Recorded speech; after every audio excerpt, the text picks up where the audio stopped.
এখানে অনেকে আছেন কিনা আমি জানি না, তখনও সেই যুদ্ধ কিন্তু আমরা একসাথে করছি। তখনও কিন্তু ওই পাকিস্তানিরা কায় হিন্দু কায় মুসলমান দেখে নাই, কায় বলে মুক্তি, তাকে মারো, তার বিরুদ্ধে মামলা করো, তাকে কেসে দাও, তাকে জেলে দাও। মামলা টামলা করতো না, মেরেই ফেলতো সাথে সাথে গুলি করে, আপনার স্টেন গান্ধী গুলি করে মেরে ফেলতো, মনে আছে? মা বোনেরা কেউ বাড়িতে থাকতে পারতো না, সব পালাই গেছিলো। আমরা নিজেরাও পাড়ায় চলে গেছিলাম, ঠাকুরার বাড়ি থেকে সেই গ্রামের বাড়িতে গেছি, গ্রামের বাড়ি থেকেও পাড়ায় চলে গেছি, শেষ পর্যন্ত ইন্ডিয়া পাড়ায় চলে গেছিলাম। যুদ্ধ করেছি দেশটাকে স্বাধীন করার জন্য, স্বাধীন হয়েছে। কিন্তু স্বাধীন দেশে আমরা যেটা পাইনি সেটা হচ্ছে যে আমরা আমাদের অধিকারটাকে পাইনি। বন্ধুগণ, আপনাদের আমি মনে করে দিতে চাই, এখানে বেশিরভাগ মানুষ আছেন যারা ইসলাম ধর্ম বিশ্বাস করেন, তারা বিশ্বাস করেন যে এখানে আমাদের ধর্ম, এটাকে আমরা মূল্য দিই। হিন্দু ভাইরা তাদের ধর্মকে মূল্য দেয়, তাই না? তো শহীদ প্রেসিডেন্ট জিয়াউর রহমান সাহেব তিনি ৭৫ সালে যখন এখানে আসলেন, দায়িত্ব পাইলেন, তখন তিনি দেখলেন যে এই দেশে প্রায় ৯৫% জন লোক মুসলমান।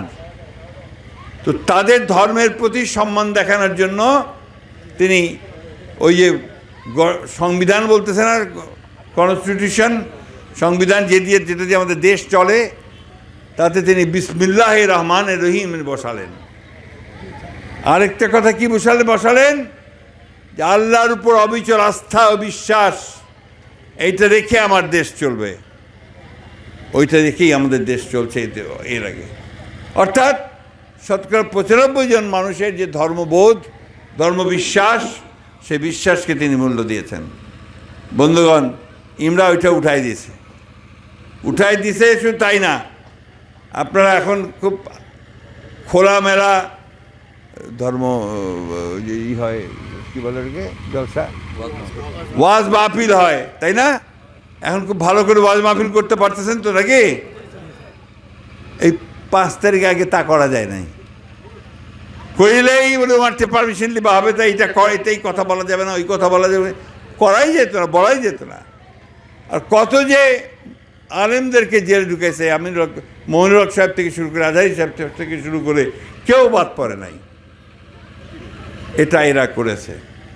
বন্ধুগণ, এরা হিন্দুদের মন্দির ধ্বংস করেছে, খ্রিস্টান ভাইদের তারা আপনার গির্জা ধ্বংস করেছে, আর আমাদের মুসলমানদের শুধু মারছে। আজকে এই পরিস্থিতি থেকে আমরা বের হয়ে আসছি। আজকে আমাদের একটা নতুন সুযোগ দেখা দিছে। এই সুযোগটা কি? যে এবার আমরা ভোট দিব, এইবার ভোট দিবার কেউ বাধা দিবা পারবে? আমার ভোট আমার, যাকে খুশি তাকে দিব, যাকে খুশি তাকে দেব। এবং এইবার ভোটটা আমরা বেছে দিব। যে লোকগুলো আমাদের কাজ করবে, যে লোকগুলো আমাদের পাশে ছিল, যে লোকগুলো আমাদের আপদে বিপদে পাশে গিয়ে দাঁড়াইছে, আমাদেরকে দেখাশোনা করছে, আমরা তাদেরকেই ভোট দিব, তাই না?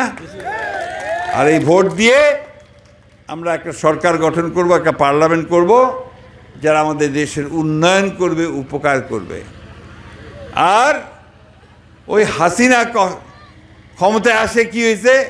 হাসিনার গোটা পরিবার টাকা নিয়ে আইছে। গোটা বাংলাদেশে হাসিনার পরিবার ছাড়া কোনো পরিবার ছিল না। আওয়ামী লীগ ছাড়া আর কেউ কিছু করতে পারবে না, এই ছিল তখনকার সিস্টেম, তখনকার ব্যবস্থা। বন্ধু, এই ব্যবস্থাটা আমরা থাকতে দিব না।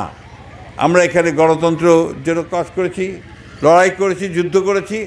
আমরা সেই গণতান্ত্রিক ব্যবস্থা আনতে চাই।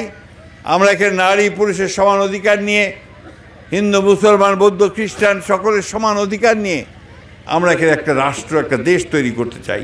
সেই দেশটা নিয়ে আমরা সামনের দিকে যেতে চাই।